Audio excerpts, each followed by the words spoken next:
My mom remarried, bringing in her husband and stepdaughter who insulted me and damaged my things. Now, they seized my house during my trip. I am 27F, and it never occurred to me that I would write an article like this. Yet here we are. It all began when I was seated in our living room and informed by my parents that they were divorcing. I was already living with them, saving money and working a regular office job. There was no fighting or yelling during the divorce. It was just two people who had grown apart and had different goals in life. I think I handled it quite well because I had anticipated it. They were living parallel lives under one roof, and family dinners had grown infrequent. I continued our pizza and sci-fi movie habit by spending every other weekend with Dad, 59M, who moved to an apartment across town. A year after the divorce, Mom, 59F, met my now stepfather, 57M, and everything changed drastically. One morning, she was so excited that she virtually floated home. "I've met someone special," she declared during breakfast. "He has a daughter in college. Wouldn't it be nice to have a sister?" My stepfather and his daughter, 21F, came into our home after they were married in a matter of months. Everything began to come apart at that point. When grown-ups were present, my stepsister might have looked like an angel in her expensive clothing, but when they weren't, she was someone else. Little things were the first. The laundry would destroy my preferred work outfits. Coffee stains would inexplicably appear on important documents. My personal belongings would disappear and then reappear damaged. Even worse was my stepfather, who was often making disparaging comments about my lifestyle, appearance, and professional choices. "Don't you think that skirt's a bit short for the office?" he'd remark, or, "Maybe if you spent less time on your phone and more time networking, you'd have a better position by now." I attempted to discuss these experiences with Mom, but she consistently dismissed my worries. "He's just being protective," she'd remark. "He wants what's best for you." Over time, everything became too much to handle. I had spent weeks honing every element of a pivotal presentation while staying late at work. When I arrived home early one evening, I discovered my stepsister purposely destroying my presentation materials in my room. She had ruined my work with markers, leaving her hands smeared with ink. Things became heated when I confronted her and presented Mom and my stepfather with the evidence. The worst part? My stepfather accused me of mistreating his precious daughter and called me stupid, as if I were the one causing the trouble. Mom simply sat there and shook her head at me. I had trouble sleeping that night. I had made up my mind by dawn. Dad arrived to fetch me up 20 minutes after I called him. Mom came out to object as I was packing my things into his truck. "You're overreacting," she remarked. "Why can't you just try to get along?" I looked over at her. "Your husband called me a fool, and you sat there silently. Your stepdaughter destroyed my work, and you did nothing. That's not overreacting. That's self-preservation." When Dad heard this, he went up to my stepfather. Security had to step in before things got physical since it heated up so quickly. It was like inhaling fresh air after being submerged when I finally moved in with Dad. It was time to stop being cautious, no more looking for sabotage in my room. A few days later, I received a note from Mom. "I can't believe you set your father against my husband like this. You're tearing this family apart." I didn't answer. Which family was she referring to? The one where I was verbally abused by her husband? Where her stepdaughter ruined my belongings? I concentrated on my work and saving money rather than obsessing over it. I brought meals from home while my coworkers went out for fancy lunches.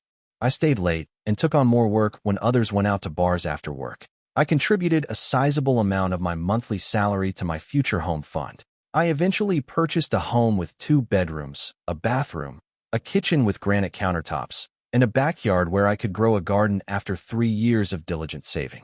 It was all mine, purchased with my own funds after years of diligent effort and cautious saving. I made the decision to throw a housewarming celebration, and I made it clear that Mom could attend, but not my stepsister or stepfather. She concurred. On the day of the party, however, they were all present when I opened the door. "Surprise," Mom whispered feebly, observing my face. As soon as he saw the hardwood flooring and crown molding, my stepfather began to critique everything, his lips quivering. His statement, "It's nice," sounded anything but. With her nose in the air, my stepsister walked around, teasingly commenting about how little the kitchen was and how she would purchase a larger home with a swimming pool. I was done. "Really? That's interesting. What job are you planning to buy it with?" She flushed. "I have prospects." When I said, "Prospects aren't paychecks. Last I heard, you were still living off your dad's credit card." My stepfather took a menacing stride forward as his face grew scarlet with anger. Mom swiftly grabbed his arm, gave me a pitying glance over her shoulder, and escorted them out. I was trembling with rage as they went, but I also felt oddly relieved. At last, I had confronted them in my own house, according to my own rules. My true friends joined me in celebrating my accomplishment as the celebration went on.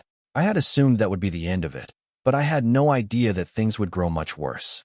I have to go to work now, so I'll update this post tomorrow with what transpired. Is it wrong of me to confront them? In my opinion, they showed up to disparage all I've worked so hard for, even though they weren't invited. Since then, a lot has transpired, and I feel uneasy about my present circumstances. I had an opportunity when my supervisor called me into his office 3 months after the housewarming catastrophe for a 2-week absence. Our organization needed someone to manage a significant project at another branch. My house, especially my indoor garden, was my biggest worry, even though it was a fantastic opportunity for my job. Delicate orchids, temperamental peace lilies, and my pride and joy, a rare bird of paradise that had just begun to flower, were among the many plants I had grown during the previous few months. I couldn't stomach the idea of going back to dead plants, and each one required a different kind of care. I swallowed my pride and drove to Mom's house after weighing my options. I knew she had a green thumb, but we hadn't talked much since the housewarming incident. In addition, I believed that this might be an opportunity to mend our relationship, just Mom and me, without the involvement of my stepsister or stepfather. When I showed up at her house, she appeared astonished. "Is everything all right?" She ushered me into the kitchen and asked. I asked if she could take care of my house, especially the plants, and explained about the business trip. I should have known something was wrong because of the way her face lit up. "Obviously," with nearly too much enthusiasm, she said.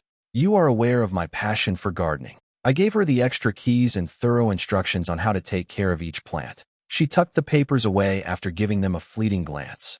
"Don't worry about anything," she said. "Simply concentrate on your work. Everything will be well taken care of by me." I dismissed it as my own paranoia, but there was something strange about her actions. What could go wrong, after all? I thought she was just observing my plants. I told her my itinerary and emergency contacts before I left. I reminded her that I would be gone for 2 weeks according to the schedule I jotted down. "The plants just require water. Please don't invite anyone over or adjust anything." Although she gave a nod, I couldn't exactly read her face. Obviously, "Honey, everything will be all right." The fact that she had consented so fast in spite of our previous arguments, that she had hardly looked at the care instructions, and that she kept saying, "Everything will be fine," without addressing the plants directly, were all small details that I began to notice while I was driving home. That night, I double-checked every item in my home, just in case. I snapped pictures of every room in my house despite feeling bad about not trusting my own mother. I even put a tiny security camera in my living room. I noticed Mom's car go by my street the following morning as I was packing my bags to go to the airport. She drove by carefully, as if she was checking something, without stopping or waving. She said she was merely running errands in the area when I later called her about it. I'm now writing this from my downtown hotel room. Even if the project is going well, I still feel nervous. Mom's behavior during our check-in calls has been odd. No matter what time of day I call, she always appears to be at my house. I hear strange background noises, such as TV sounds and clinking plates, which shouldn't be present if she's just dropping over to water some plants. She immediately shifted the topic when I inquired about my bird of paradise. "Everything is all right. Try not to worry too much. Simply concentrate on your work." I tried to view the stream from my security camera, but it appears to have been disconnected. Mom says she unintentionally knocked out the cord while watering plants and was unable to figure out how to plug it back in. Tonight, I spoke with Dad over the phone about my worries. He believes I'm being overly suspicious, but he also brought up Mom's behavior at the housewarming celebration. "My dear," he replied, "keep your eyes wide open. Have faith in your instincts. Even though I still have a week left, I'm thinking of shortening my trip. Am I going overboard? I simply hope I'm mistaken about everything right now." Well, that was far worse than I had anticipated. Things started to get pretty strange during my second week here. With excuses like, "in the middle of something," or "can't talk right now," "everything's fine," my mom stopped returning my calls on a daily basis and instead started texting me back. I heard several people in the background when she finally picked up, including what sounded strangely like my stepsister's chuckle. The social media post followed. Since I have blocked my stepsister, I don't typically check her accounts, but I received screenshots from a coworker who follows her. Selfies that she posted from what was obviously my kitchen were there. One caption said, "I love my new granite countertops." She was seen relaxing on my couch in another. Watch Netflix while relaxing in my new living room. I was feeling nauseous. She had been posting these for days, according to the timestamps. She responded with heart emojis and the following when her pals inquired about her new location. I finally found my ideal home. I tried contacting Mom again right away, directly to voicemail. I dialed the phone of my stepfather. Blocked. Even my stepsister blocked me when I attempted to phone her. I called my neighbor next door in a desperate attempt to get help. She hesitated before answering. "Oh yes, over the past week, I've observed your sister moving things. I assumed you were aware. According to your mother, you were allowing her to stay while she recovered." I could hardly hold the phone because my hands were shaking so much. Dad was furious when I called him. "Take the next flight back home," he said. "I'll see you over there." I was able to reserve a red-eye flight, which landed shortly after midnight. The first thing I noticed when the Uber dropped me off at my house, the house I had worked so hard to purchase, was that all of the drapes had been altered. I could see strange decorations and furniture through the windows. I tried my key in the lock with shaking hands. It refused to turn. I made another attempt, this time with more caution. Nothing. Suddenly, the key that had suited my own house perfectly no longer did. At that moment, I heard footsteps strolling around my house as if they were supposed to be there. The door opened before I could call 911, and my stepsister appeared, dressed in pajamas as if she owned the house. Her blonde hair was in an untidy bun, and she dared to appear irritated at my presence. "Why are you in this place?" My brain was having trouble processing what I was witnessing, so I said the words in a whisper. "Obviously living here," she grinned. "I've been here for several weeks while you were off playing businesswoman. Daddy helped me move in." With my suitcase still in hand, I stood there feeling angry. "This is my home. Leave right now." She studied her manicured nails while leaning against my door frame. "Yes, that isn't taking place. I feel very at ease here.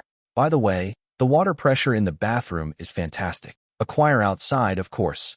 My own home." Every word had enough edge to pierce. In reaction, she slammed the door in my face and laughed, really laughed. The latch clicked, and then I heard her footsteps as she left. With my bags all about me, I stood on my own front porch, shaking with anger. The flower beds I had meticulously arranged were illuminated by the yard lights I had put in. I could see my living room through the glass, but it was no longer my living room. She tossed her jacket over my couch. My hardwood floors were littered with her shoes. I took out my phone and dialed Mom, my hand shaking. She sounded sleepy as she answered on the third ring. "What's the matter? What's the matter?" I nearly let out a yell.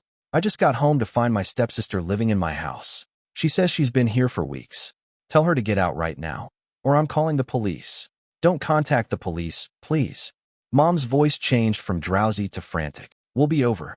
Just wait there, please." What other place should I go? I can't get into my own home. The next half hour was the longest I've ever experienced. I watched the lights in the houses next to mine turn on as I paced back and forth on my front porch, seeing me out here in the middle of the night. What did they think? A few automobiles passed slowly, perhaps debating whether to make their own police call. At last, Mom's vehicle arrived, driven by my stepfather. Still wearing their pajamas beneath their coats, they hurried out. "What's happening?"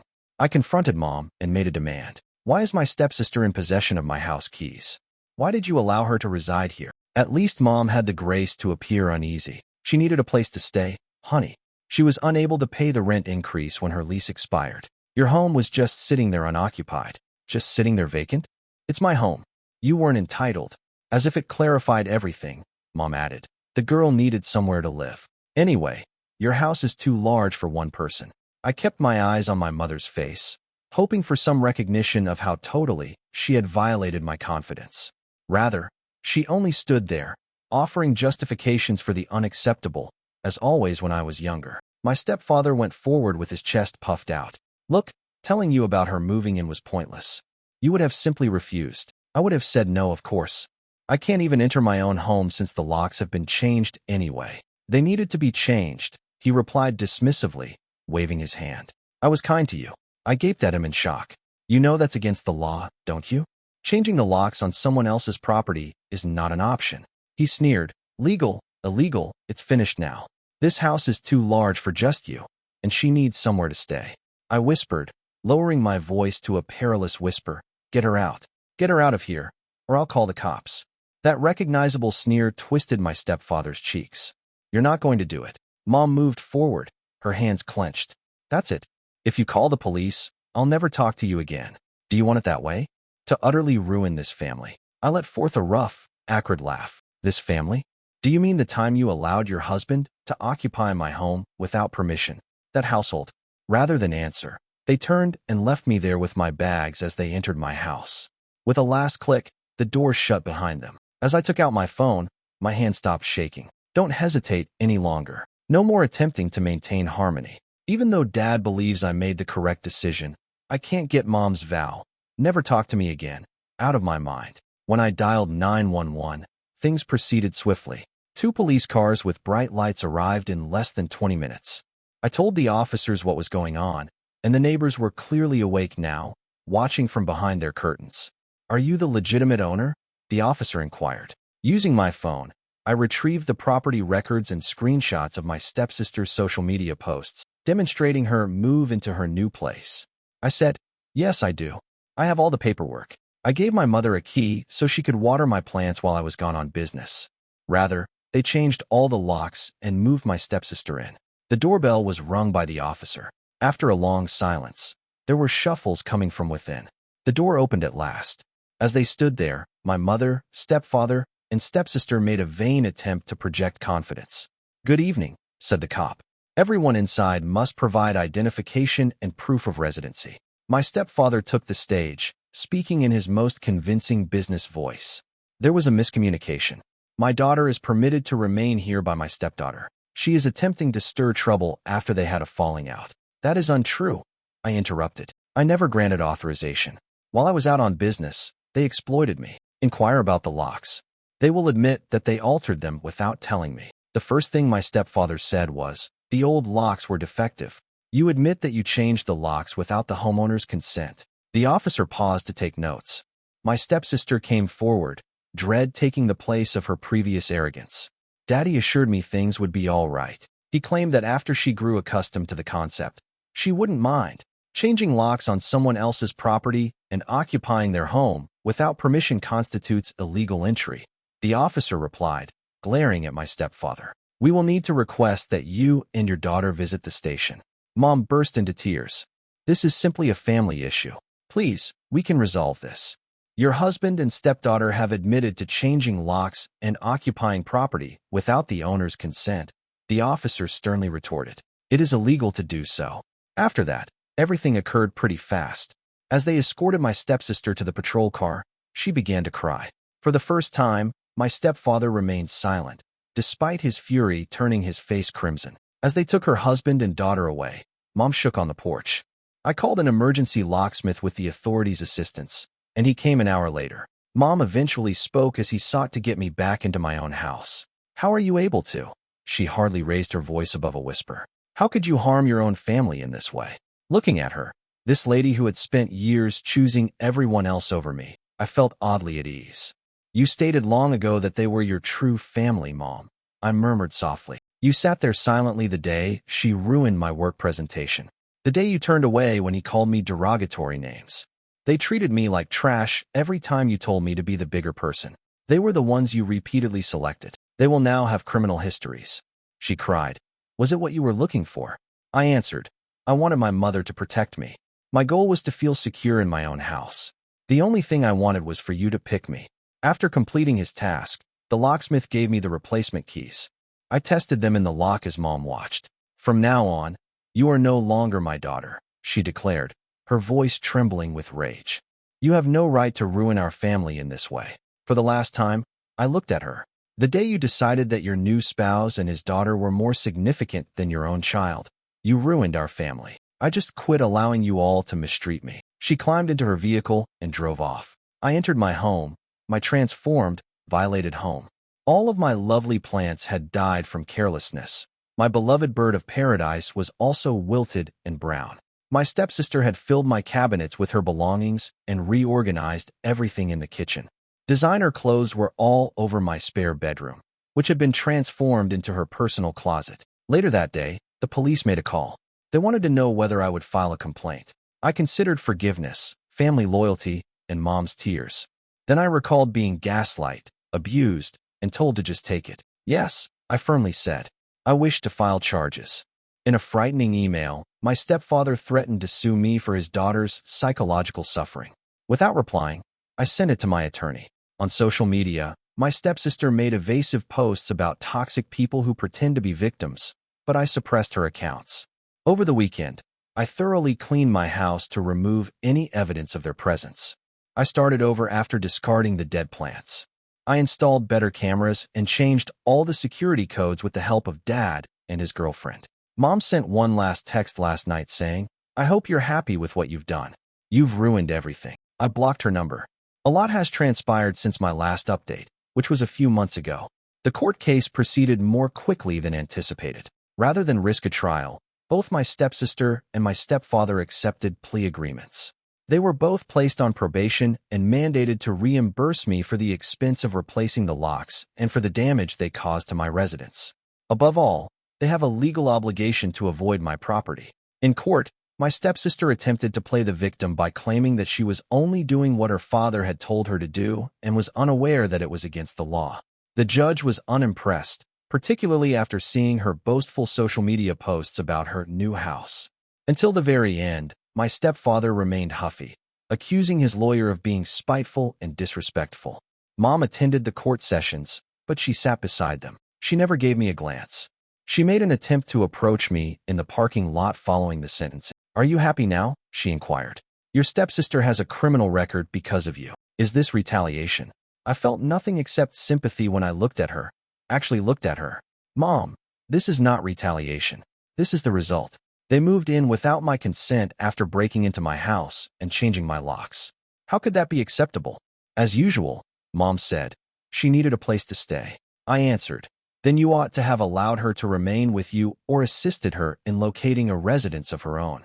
You decided to steal mine instead."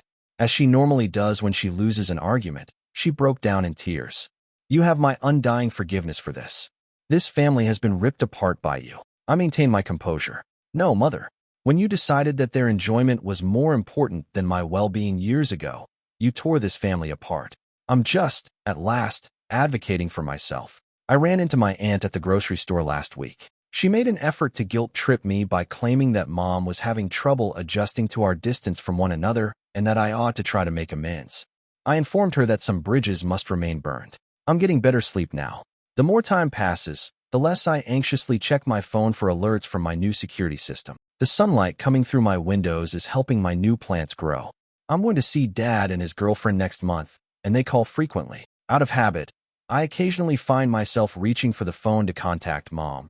But the temptation is quickly squelched when I recall that night on my doorstep when I was locked out of my own house. My mother passed away years ago when she decided to prioritize her new family over me, so losing her isn't the worst part. Accepting that she will never comprehend what she did wrong is the most difficult aspect. In his last threatening email through his attorney, my stepfather discussed family loyalty and how I had betrayed them. One word was my lawyer's response. Family loyalty should have started with respecting my client's property rights. I've changed my phone number, installed cameras throughout my house, and blocked them on all platforms. This may seem extreme to others, but I'm not taking any chances in light of what they did. I've decided to sever all communication with them. Life continues. Last week, I received a promotion at work. The plants they killed are being replaced by new ones, and my garden is growing again. I recently started seeing someone who respects my limits and is aware of my trust concerns. There are some bridges that must remain burned. Sometimes severing links is the only healthy option, not just a choice. This is going to be my last update on the matter. It's time to put this chapter behind me and concentrate on starting a new life, a life free of poisonous relatives. Without being overly cautious, without sacrificing my personal limits for those who have never honored them, I am at liberty. Thank you for watching. If you haven't subscribed yet, please do so and hit the notification bell to stay updated with more shocking real-life stories happening around you.